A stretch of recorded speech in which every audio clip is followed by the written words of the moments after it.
Pria yang sejati ialah laki-laki yang membuat rasa nyaman dan perlindungan wanita, bukanlah menjadi seorang yang menyakitinya, ucap Alma janda asal Semarang. Assalamualaikum warahmatullahi wabarakatuh.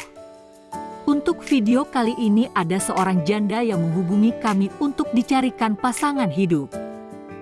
Apa kabar para pecinta janda dimanapun Anda berada? Apakah masih semangat dalam mencari pendamping hidup? Pada video kali ini kami akan membagikan video profil janda yang sedang mencari jodoh.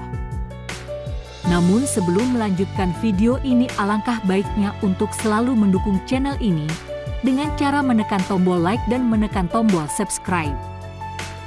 Dan bagi Anda yang sudah menekan tombol subscribe, saya doakan semoga Anda selalu dilancarkan rezekinya dan dimudahkan urusannya, amin Allahumma amin.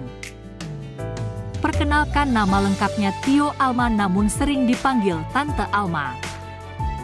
Beliau ini merupakan seorang janda yang belum memiliki keturunan dan domisili Semarang. Profesi keseharian adalah pengusaha. Untuk kriteria suami yang diidamkan oleh beliau, tidak muluk-muluk, yang penting setia dan penyayang.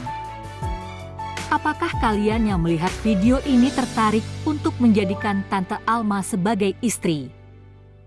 Jika iya, bisa langsung tulis di kolom komentar dengan kata-kata yang sopan. Semoga beliau bisa langsung menghubungi kalian secara langsung. Itu tadi sedikit profil tentang janda kaya dan mempesona tadi. Semoga video ini bermanfaat buat kita semua. Sekian info dari kami. Wassalamualaikum warahmatullahi wabarakatuh.